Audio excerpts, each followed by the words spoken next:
আমি অজু করে আমার বাচ্চাকে বুকের দুধ খাওয়াতে পারবো কিনা? অজুর পর মেয়েরা যদি বাচ্চাকে বুকের দুধ খাওয়ান কোনো অসুবিধা নেই, এর কারণে অজু ভাঙবে না।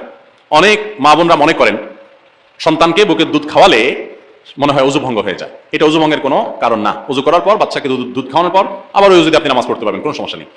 অজু ভঙ্গের সাথে সম্পর্ক হলো অজু ভঙ্গ হওয়ার মতো কোনো কারণ পাওয়া গেছে কিনা, শরীর কোথাও নাপাক বের হয়েছে কিনা, ঘুম এসেছে কিনা, সেন্সলেস হয়ে গেছেন কিনা, বেহুশ হয়ে গেছেন কিনা, এরকম বিষয় দেখা দিলে, পেশাব পায়খানা করলে, আপনি বায়ু ত্যাগ করলে তখন অজু ভাঙবে। সন্তানকে দুধ খাওয়ানোর সাথে অজুর ভাঙার কোনো সম্পর্ক নেই। যদি ঋতুস্রাবকালীন সময় ঔষধ সেবন করায় ঋতু বন্ধ করা হয় তাহলে সেটা জায়েজ হবে কিনা? মাসিক বন্ধ করার জন্য অনেক ওষুধ পাওয়া যায়। এই ওষুধগুলো ব্যবহার করে যদি কেউ মাসিক বন্ধ রাখেন, বিশেষ করে রমজান মাসে উমরা করবেন বা অন্য কোনো সময় উমরা করবেন, রমজান মাসে রোজা রাখতে চান, এই জন্য তিনি ওষুধ খেয়ে রোজাগুলো রাখতে চান, অথবা তিনি উমরা যাবেন যাতে করে তার মাসিক হয়ে হঠাৎ করে তার উমরা বাধাগ্রস্ত না হয়, হজ করবেন, এই টাইমগুলোতে অনেকে করেন। তো এটা জায়েজ আছে যদি বড় কোনো সাইড এফেক্ট না থাকে।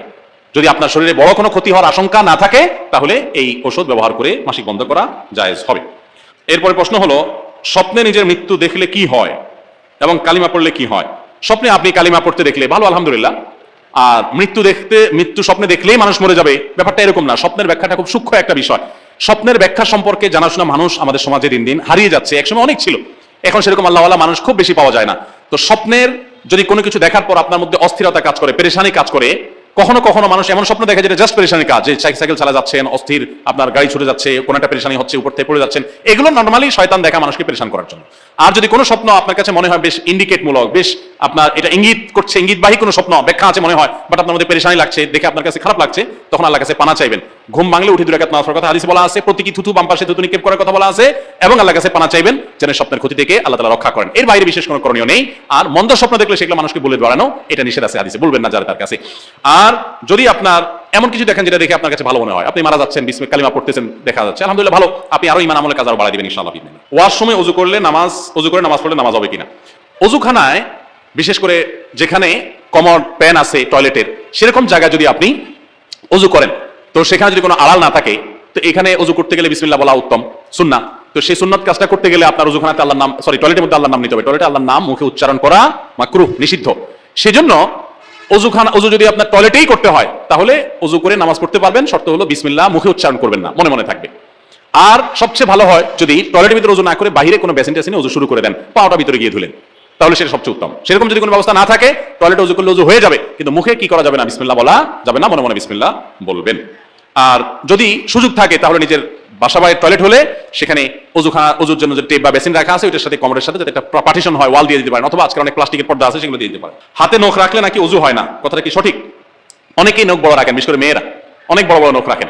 বড় নখ তো আল্লাহ তাআলা যে সমস্ত পশু পাখিকে, যে সমস্ত প্রাণীকে নখ কাটার সুযোগ দেন নাই, তাদের নেল কাটার নাই, কাটতে পারে না, সেই ব্যবস্থাপনা নাই, তাদের হাত পা নখ বড় থাকে। আল্লাহ মানুষকে মর্যাদা দিয়েছেন, নখ প্রাণীর চাইতে তার কিছু বিশেষ স্বাতন্ত্র আছে, সেই স্বাতন্ত্র বজায় রাখার চেষ্টা করবে।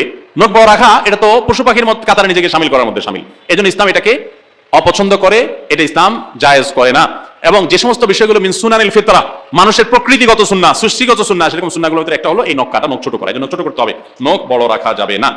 যদি হাতের নখ বড় রাখেন, এত বড় যে ওইটার ভেতরে পানি পৌঁছায় না, এবং আপনার কোনো মতো উজু করে চলে আসেন, তাহলে উজু না হওয়ার, গোসল না হওয়ার আশঙ্কা আছে। কিন্তু নখ বড় রাখলেই যে উজু হয় না, ব্যাপারটা এরকম না। নখ বড় আছে সেটা মাথায় রেখে আপনি পানি যেত নখের নিচে একেবারে ভেতর অংশটার পানি যাবে না, যতটুকু নরমালি যাওয়ার কথা ততটুকু যদি পানি যেন যায়, আপনি সতর্ক থাকেন, তাহলে উজু হয়ে যাবে, গোসলও হয়ে যাবে। তবে এরকম নখ রাখাটা ইসলামী শরিয়াত দৃষ্টিকোণ থেকে অনুচিত কাজ, অনুত্তম কাজ। এই সমস্ত নখের নিচে ময়লা জমে, অনেক কিছু আপনার জীবাণু ইত্যাদি থাকতে পারে, এগুলো আমরা আমাদের খাবারের সাথে পেটের ভিতরে যেতে পারে, আমাদের জন্য স্বাস্থ্যের জন্য ক্ষতিকর হতে পারে। ইসলামের চাইতে বড় স্মার্টনেস আর কিচ্ছুতে নাই। এই বড় নখ রাখলে আমরা মনে করি খুব বেশি আধুনিক, খুব স্মার্ট, খুব ইউ টাইপের, সবচেয়ে নোংরা, সবচেয়ে খবিশ মার্কা মানুষ। এটা খবিশ মার্কা মানুষ না হলে এই নখের নিচে সে কিভাবে পরিষ্কার করে? এখানে তো ব্রাশ করার সুযোগ নেই, তাহলে এই ময়লা সহকারে সে খাবার দাবার গ্রহণ করে, কোনো পরিচ্ছন্ন মানুষের কাজ হতে পারে না। হাতে মেহেদি দিলে নামাজ হবে কিনা? হাতে যদি মেহেদি দেন মা বোনরা, তাহলে সেক্ষেত্রে নামাজের কোনো অসুবিধা হবে না, বরং মেয়েদের জন্য হাতে মেহেদি দেওয়া সুন্নাহ, ভালো। নবী করিম সাল্লাল্লাহু আলাইহি সাল্লাম কোন এক নারী কিছু একটা দিয়েছেন পর্দার আড়াল থেকে হাত দিয়ে বা কোনোভাবে, তো নবী সাল্লাল্লাহু আলাইহি সাল্লাম মহিলাদের ওদিক থেকে দেওয়া হয়েছে কিন্তু হাতে মেহেদি নাই, এটা দেখে তিনি আশ্চর্য হয়েছেন যে কোনো পুরুষ নাকি সেখানে, মানে পুরুষের হাত আসলো কোথেকে? তখন বলা হলো না, মহিলাদের হাত। তখন নবী সাল্লাল্লাহু আলাইহি ওয়াসাল্লাম আশ্চর্য হয়েছেন। এই হাদিস থেকে বোঝা যায় মেয়েরা হাতে মেহেদি দেওয়া সুন্নাহ। অনেক মেয়েরা হাতে মেহেদি দেওয়াটাকে তারা মনে করেন শৌখিনতা, বিলাসিতা। তাদের এই সাজগোজকে ইসলাম পছন্দ করে, প্রশংসা করবে, বিশেষ করে বিবাহিত নারীরা তো বটেই। বিধায় মেহেদি ব্যবহার করলে ওযু হবে, কোনো অসুবিধা নাই, নামাজও হবে। এমনকি আর্টিফিশিয়াল মেহেদি যেগুলো বাজারে পাওয়া যায়, টিউব মেহেদি বলা হয়, এগুলো দিলেও ওযু হবে। এগুলো দেওয়ার ফলে অনেকে মনে করেন ওযু হবে না, কারণ এগুলো দেওয়ার ফলে অনেক সময় এই মেহেদিগুলো খসে খসে পড়ে, চামড়া খসে পড়ার মতো। তো এটা আসলে চামড়া খসে পড়া না, এটা চামড়ার উপর আলাদা কোনো আবরণ বা স্তর সৃষ্টি করে না, বরং এক ধরনের কেমিক্যাল থাকে অ্যাসিডের মতো, এটার কারণে চামড়ার উপরে সূক্ষ্ম লেয়ারটা যেখানে বেশি মেডিসিন পড়ে সেখানে একটু খসে পড়ে, এর কারণে আলাদা লেয়ার যেহেতু হয় না, অতএব এগুলো দিলে ওযু হবে, নামাজও হবে। মেহেদি ব্যবহার করতে পারেন, কোনো অসুবিধা নেই। এবং মেহেদি চুলে ব্যবহার করা যায়, পায়ে চাইলে পায়েও মেহেদি ব্যবহার করা যায়। অনেকে বলে না, যে মেহেদি দাড়িতে চুলে ব্যবহার করা হয়েছে, নবী সাল্লাল্লাহু আলাইহি সাল্লামের সুন্নাহ যেটি আপনার দাড়ি চুলকে সাদা হয়ে গেলে সেটাকে অন্য কালারে মেহেদির কালার ইত্যাদি পরিবর্তন করার নির্দেশ তিনি করেছেন, তাহলে সেটা কিভাবে আমরা পায়ে দিতে পারি? অনেকে বলেন এটা একেবারে অযৌক্তিক কথা এবং শরীয়ত কথা, এটা নিষেধ করে যে পায়ে মেহেদি দেওয়া যাবে না, পায়েও মেহেদি দিতে পারেন। এবং যারা মনে করেন যে দাড়িতে চুলে ব্যবহার করে যে জিনিস, সেই জিনিস পায়ে দেওয়া যায় না, তো তেলও তো দাড়িতে চুলে মানুষ ব্যবহার করে, তো তেল পায়ে দেন কিভাবে? তো এটা যেরকম পারেন মেহেদিও একইভাবে দিতে পারবেন। আবার পুরুষরা অনেকে মেহেদি পড়েন, ইসলাম শরীয়তের দৃষ্টিকোণ থেকে এটা অনুচিত কাজ, অনুত্তম কাজ, এটা ভালো কাজ না। এটা মেয়েদের জন্য আল্লাহ তাআলা রেখেছেন, তারা সাজগোজ গ্রহণ করবে। দেখেন কিছু জিনিস আছে মেয়েদের জন্য স্পেশাল, এগুলো ছেলেরা টানাটানি করতে যাবে না। ছেলে মানুষ, আপনি মেহেদি হাতে দিতে যাবেন না, আপনার মেয়ে আপনার স্ত্রী তাদেরকে মেহেদি হাতে দেওয়াবেন। আমাদের দেশে অনেক ছেলেরা আছে এই কাম করে। এখন কিয়ামত যত নিকটবর্তী হচ্ছে, ছেলেদেরটা মেয়েরা, মেয়েদেরটা ছেলেরা ধারণ করা শুরু করেছে। ছেলেদের জন্য, মেয়েদের জন্য নির্দেশ করা হয়েছে তারা ওড়না পরবে। এখন আজকাল বাজারে যে সমস্ত পাওয়া যায় মেয়েদের, অনেক জামার সাথে ওড়না পাওয়া যায় না, ওড়না মেয়েরা পড়তে চায় না, বরং পাঞ্জাবির সাথে এখন ছেলেদের একটা ওড়না দেওয়া হয়, আছে না নাই? তো এগুলো কিয়ামতের লক্ষণ। শয়তান নারী পুরুষের মধ্যে এই ধরনের অস্থিরতা তৈরি করবে, এটা কিয়ামতের আলামতের মধ্যে থেকে একটি বিধান। এগুলোর উপর আমাদের সাবধান থাকতে হবে। মগ বা বালতির ভেতরে হাত ঢুকিয়ে দিয়ে ওযু করা যাবে কিনা? মগ বা বালতিতে হাত ঢুকায় দিয়ে কোষ করে পানি নিয়ে ওযু করতে পারবেন, তবে তার আগে অবশ্যই আপনার দুই হাতের কবজি 3 বার ভালো করে ধুয়ে নেবেন, এটা সুন্নাহ। নবী করিম সাল্লাল্লাহু আলাইহি ওয়াসাল্লামের নির্দেশনা এটা। ইসলাম সবচেয়ে বেশি আমাদেরকে সভ্যতা শিখিয়েছে, ভদ্রতা শিখিয়েছে, আমাদেরকে স্বাস্থ্যের প্রতি সচেতন হতে শিখিয়েছে। এই জন্য আমরা যখন কুলি করব, তো আমার হাতে জীবাণু থাকতে পারে, ময়লা থাকতে পারে, ইসলাম শিখিয়েছে আগে কবজি পর্যন্ত 2 হাত ভালো করে ধুয়ে নাও, এরপর তুমি কুলি করো। প্রয়োজনে ওই পানি থেকে কোষ করে নেবেন, পানি নিয়ে 2 হাত কবজি ধোবেন, আবার একটু কোষ করে নিয়ে আবার ধুয়ে নেবেন, এরপরে আপনি র্যান্ডমলি ওযু করতে পারবেন, কোনো অসুবিধা নেই। মগ বা বালতি বা কোনো কিছু থেকে হাতের কোষ করে ওযু করতে কোনো সমস্যা নেই। আমি নামাজের নিয়ত করার পর আমার বাচ্চা ঘুম থেকে উঠে গেছে, তখন বাড়িতে কেউ নেই, আমি কি করব? যদি কোনো মা নামাজের নিয়ত করার পর বাচ্চা ঘুম থেকে উঠে যায়, তো বাচ্চা ঘুম থেকে উঠে গেলেই যায় বাচ্চাকে সাথে সাথে ধরতে হবে, এরকম না। তো 2-4 মিনিট থাকলে বাচ্চা তো মরে যাবে না, হয়তো একটু কান্নাকাটি করবে, তো কান্নাকাটি করবে। কান্নাকাটি করাটাও বাচ্চাদের স্বাস্থ্যের জন্য দরকার আছে। বাচ্চা কান্না না করলে, বিশেষ করে জন্মের পর বাচ্চা যদি না কাঁদে, আওয়াজ না করে, ডাক্তারদের টেনশনের শেষ থাকে না, তাই না? তো যাই হোক, একটু আধটু কান্নাকাটি করা এটা বাচ্চাদের জন্য ক্ষতিকর কিছু না, এর কারণে বাচ্চারা শেষ হয়ে যাবে না। অনেক মা বোনরা আছেন অতিরিক্ত সংবেদনশীল, সন্তান একটু ও করলেই তারা যান জীবন দিয়ে অস্থির হয়ে চলে যান। মা হিসাবে বাচ্চার প্রতি এই মমতা, অতিরিক্ত মমতা থাকা, এটা কোনো কোনো ক্ষেত্রে প্রশংসনীয়, কিন্তু এর মানে এই না যে আপনি নামাজ ছেড়ে দিতে পারবেন, জায়েজ আছে। আল্লাহ সুবহানাহু ওয়া তাআলা বলেছেন, লা তুবতিলু আমালাকুম, তোমাদের আমলকে তোমরা বাতিল করে দিও না।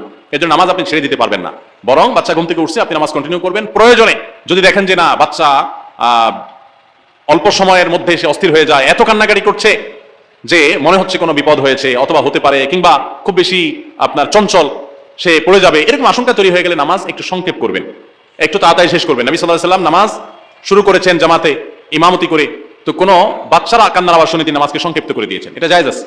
কিন্তু বাচ্চা যদি কান্নাকাটি না করে বা হালকা পাতলা একটু আওয়াজ করে এবং সে আছে তার মতো করে, তাহলে তখন তাড়াহুড়া করে নামাজ শেষ করতে যাবেন না। অনেক মা বোনরা আছেন এই বিষয়গুলো খেয়াল করেন না। যদি এমন হয় যে বাচ্চা খাটের কিনারে চলে আসছে, খাট অনেক উঁচা, পড়ে গিয়ে বড় কোনো বিপদ হতে পারে, তাহলে সেক্ষেত্রে নামাজের মধ্যে থেকে তাকে যদি রক্ষা করা সম্ভব হয় করবেন, আর সেটা সম্ভব না হলে প্রয়োজনে নামাজ যদি ভাঙা ছাড়া তাকে রক্ষা করা না যায়, নামাজ ভেঙে দিবেন। এটা হলো তখন যদি জীবন চলে যাওয়ার মতো বিপদ হয়, হাত পা ভেঙে যাওয়ার মতো বিপদ হতে পারে এরকম মনে হয়, তখন যে এটা করবেন। সামান্য একটু কাঁদছে আর নামাজ ছেড়ে দিবেন, এটা জায়েজ নাই। একজনে প্রশ্ন করেছেন, আমার 3টা নাতি আছে, তাদের বাবা নেই, তাদের দাদা ব্যাংকে কিছু টাকা রেখেছে, তার কিছু সুদ বের হয়েছে, সেগুলো কি তার নাতিরা খরচ করতে পারবে কিনা? দেখুন, সুদ এটা আল্লাহ তাআলা হারাম করেছেন, বিধায় সুদ এটা কোনোভাবে একজন ইমানদারের ভোগ করা উচিত না, সুদী লেনদেন করা উচিত নয়, এটা থেকে বেরিয়ে আসা উচিত। যদি কিছু টাকা তাদের থাকে তাহলে সেই টাকা কোনো ব্যবসায়িক কাজে খাটানো উচিত। আজকাল কোথাও ইনভেস্ট করা রিস্কি, কার কাছে দিবে, মেরে দিবে, 2 নম্বরই করবে, এই ভয় অনেক বেশি। এরপরও সমাজ একেবারে ধ্বংস হয়ে অতলে চলে গেছে, একজনও ভালো মানুষ নাই, ব্যাপারটা এরকম না। তুলনামূলকভাবে যারা বিশ্বস্ত, যারা অন্তত এতিমদের হক মেরে খাবে না, এতটুকু ভয় আছে, সে সমস্ত জায়গায় ব্যবসায়িকভাবে ইনভেস্ট করবেন, হারাম উপার্জন থেকে বেরিয়ে আসবেন। বাবা নাই, এই উসিলায়, এই অজুহাত দিয়ে সুদ খাওয়া জায়েজ নাই। প্রয়োজনে যদি উপার্জন না থাকে, দাদার কর্তব্য দাদা উপার্জন করে সন্তানকে, নাতি নাতনিদেরকে খাবারের ব্যবস্থা করবে, তাদের দাদার উপরে ফরজ। চাচা থাকলে চাচার উপর ফরজ এতিম বাচ্চাদের লালন পালন করা। তারপরও সুদের উপর নির্ভরতা করা জায়েজ হবে না। আমার মেয়ে হাফেজা করার উদ্দেশ্য করেছিলাম, 13 পারা মুখস্থ করেছে, তার বয়স 13 বছর, কিন্তু সে পড়তে চায়, তার মুখস্থ হয় না, তার জন্য কি করতে পারি? দেখুন, স্মৃতিশক্তি আল্লাহ রাব্বুল আলামিন সবাইকে সমান দেন না। যদি দেখেন যে বাচ্চার উপরে অনেক বেশি জুলুম হয়ে যাচ্ছে, সে কোনোভাবেই পারছে না, তো প্রয়োজনে যে 13 পারা মুখস্থ করেছে এই 13 পারাই সে ইয়াদ রাখবে, নামাজের মধ্যে বেশি বেশি করে পড়বে, এবং চাপ দিয়ে যে কোনো ভাবে তার কাছ থেকে পুরা 30 পারা কোরআনই হাফেজ বানাইতে হবে। বিশেষ করে হাফেজা বানাতে গিয়ে তাকে যদি জুলুম হয়ে যায়, জুলুম করতে হয়, তো সেটা করতে যাবেন না। আর এমনিতে স্মৃতিশক্তি বাড়ানোর জন্য কিছু পলিসি আছে, যেমন রাতে বেশি জেগে থাকা যাবে না, রাতে তাড়াতাড়ি ঘুমাইতে হবে, ভোর রাতে উঠে পড়বেন, তখন মুখস্থ অনেক ভালো হয়। ঠিক একইভাবে আবার দুপুরে কায়রুলা করে তার আগে পরে পড়ালেখা করলে মুখস্থ অনেক ভালো হয়। হেফজখানার এই সিস্টেমের কারণে হেফজখানার ছাত্রদের হেফজ করা অনেক সহজ হয়। অতএব সেই পদ্ধতিগুলো অবলম্বন করতে পারেন, এবং পড়ার শুরুতে আল্লাহর নাম নিয়ে আল্লাহর কাছে সাহায্য চেয়ে তারপরে শুরু করবেন, ইনশাআল্লাহ বিদিন আল্লাহ তাআলা সাহায্য করবেন। এরপরে প্রশ্ন হলো, গীবত সম্পর্কে একটু বলুন। গীবত সম্পর্কে বলা তো অনেক লম্বা সময়ের ব্যাপার, আমরা যদি 1-2 মিনিটে বলি তাহলে সংক্ষেপে এটুকু বলবো, সবচেয়ে জঘন্য অপরাধগুলোর মধ্যে থেকে একটা হলো গীবত করা। এই গীবতটা এখন আমাদের কাছে ঘি ভাত হয়ে গেছে। গীবত এখন কি হয়ে গেছে? ঘি ভাত। ঘি ভাত যেরকম মজা লাগে, গীবত করতে ওরকম মজা লাগে। বিশেষ করে 2-4 জন একসাথে হলে, মহিলারা 2-4 জন একসাথে হলে, পাশের ঘরের ভাবি কি করলো, কোনটা করে ঝামেলা হয়েছে, স্বামী স্ত্রীর সাথে কি হয়েছে, হ্যাঁ, সিসি ক্যামেরা যেরকম দেখে, পাশের ঘরের সব উকি মেরে মেরে পর্যন্ত দেখে, আছে না নাই? ইসলাম মানুষের প্রাইভেসি, মানুষের ব্যক্তিগত বিষয়গুলোকে সংরক্ষণ করার এত গুরুত্ব দিয়েছে যে কারোর ঘরে, কারো বাড়িতে অনুমতি ছাড়া ঢুকতে নিষেধ করা হয়েছে কোরআনে। এমন কি যদি দরজা খোলাও থাকে আপনি ঢুকবেন না, কেউ অনুমতি না দিলে ফেরত চলে যাবেন। আর উকি মেরে দেখা তো প্রশ্নই উঠে না, আর সেখানে তাদেরকে নিয়ে সমালোচনা করা তো আরো জঘন্য ব্যাপার। মৃত মানুষের গোশত খাওয়া, এটা যেরকম জঘন্য নোংরা গুনাহের কথা, ঠিক কারোর সমালোচনা করা এরকম গুনাহের কথা। মানুষের দোষের কথা থাকলে সামনে বলবেন, আর প্রশংসার কথা পিছনে বলবেন। আমরা উল্টা করি, সামনে আসলে পাম্পট্টি দেই, আর পিছনে গেলে বদনাম করি। সামনে পাম্পট্টি দিলে সে অহংকারী হয়ে যাবে, পেছনে বদনাম করলে সমাজে তার অবস্থান নামবে, পারস্পরিক সম্পর্ক নষ্ট হবে। ইসলাম বলে সামনে বদনাম থাকলে করো সুন্দরভাবে। বদনাম করা, সমালোচনা করা মানে রাগ করার না তাকে, বরং তাকে ক্রোধান্বিত না করে সুন্দরভাবে বোঝা, ভাই আপনার সমস্যা আছে, এটা সংশোধন করেন, আল্লাহর জন্য বলতেছি, রাগ করিয়েন না। তাকে সামনে বলেন, আর পেছনে বলেন তার ভালো গুণগুলো, তাহলে তার সম্পর্কে ভালো মানুষ জানতে পারবে। মা বোনরা বিশেষ করে কয়েকজন মিলেই এই কাজটা শুরু করে দেন। খবরদার, কেউ গীবত করলে সেখানে বসবেন না, ওখান থেকে উঠে চলে যাবেন। হারাম, কবিরা গুনাহ, অসংখ্য কবিরা গুনাহ আমাদের আমলনামায় লেখা হয়। সবচেয়ে বেশি মানুষ জাহান্নামে যায় যেই 2টি অঙ্গের কারণে, তার মধ্যে একটা হলো মুখ। এই মুখ দিয়ে হারাম খায়, এই মুখ দিয়ে গীবত করে, এই মুখ দিয়ে মিথ্যা কথা বলে, ঝগড়া গালমন্দ করে। এটা আকসারু মা ইউদখিলুন নাস নার, মানুষকে সবচেয়ে বেশি জাহান্নামে নিয়ে যায়। অতএব সাবধান থাকতে হবে। আল্লাহ আমাদের সবাইকে তৌফিক দান করুন। এরপরে প্রশ্ন হলো, আমার জন্য একটা পাত্রী দেখতে যায়, আমার বাবা মা সবকিছু ঠিক আছে, যৌতুকের কারণে আমার বাবা আনতে চাচ্ছে না। আমি ওই মেয়ের মা বাবাকে রাজি করে বিবাহ করেছি, এই কাজটা আমি কি ঠিক করেছি? দয়া করে উত্তরটা দিবেন। আপনার মা বাবা যদি যৌতুক আশা করে, তারা যৌতুক দিবে না দেখে সেখানে বিয়ে করাবে না, তাহলে সেক্ষেত্রে আপনি উদ্যোগী হয়ে বিয়ে করে অন্যায় করেননি। বিশেষ করে দ্বীনি কারণে, মা বাবা যদি দ্বীনি কারণে আপনাকে কোথাও বিয়ে করতে বাধা না দেয়, বরং উল্টোটা করে, অর্থাৎ মেয়েটা ধার্মিক সেজন্য এখানে বিয়ে করাবে না, তারা একটু ইউ টাইপের মেয়ে চায়, ছেলেটা একটু ধার্মিক সেজন্য বিয়ে করাবে না, ছেলে দাঁড়িয়ে আছে, তারা একটু আপনার দাঁড়ায় পেশাব করা টাইপের পোলাপান চায়, তো এরকম যদি চায় তাহলে সেক্ষেত্রে মা বাবার সেই চাও পূরণ করতে আপনি বাধ্য না। তবে মা বাবাকে আপনি বুঝাইয়া যদি লাইনে আনি করতে পারেন সেটা হবে সবচেয়ে উত্তম, সেটাই করা উচিত আপনার। তো আপনি যেহেতু করে ফেলেছেন, এখন মা বাবাকে সন্তুষ্ট করে ফেলবেন আপনার আচরণ দ্বারায়, আখলাক দ্বারায়, উত্তম ব্যবহার দ্বারায়। কোনোভাবে তাদের সাথে বেয়াদবি হয় এরকম কিছু করা কোনো অবস্থাতেই জায়েজ হবে না। এরপর প্রশ্ন হলো, স্বপ্নে কেউ মরা গাছে ফুল ফুটতে দেখলে কি হয়? সব স্বপ্ন সম্পর্কে প্রশ্ন বেশি আসতেছে। আমি স্বপ্ন বিশেষজ্ঞ নই, যে সমস্ত আমাকে স্বপ্ন সম্পর্কে ভালো বলতে পারে ওনাদেরকে জিজ্ঞাসা করবেন। আমার মনে শেষ করা উচিত, যেহেতু আমাদের জুমার নামাজের প্রস্তুতি আছে।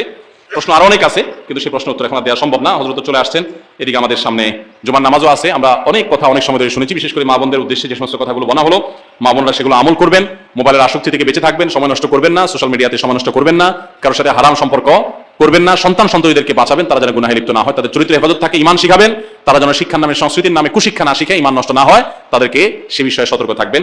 এবং অন্য যত নসিহত করা হয়েছে, কোরআন হাদিসের কথা বলা হয়েছে, আল্লাহ আমাদের সবাইকে আমল করার তৌফিক দান করুন। হাদা মা ইনদি ওয়া লা ইলমা ইনদাল্লাহ ওয়া জাযাকুমুল্লাহু খাইরা। আসসালামু আলাইকুম ওয়া রাহমাতুল্লাহি ওয়া বারাকাতুহু।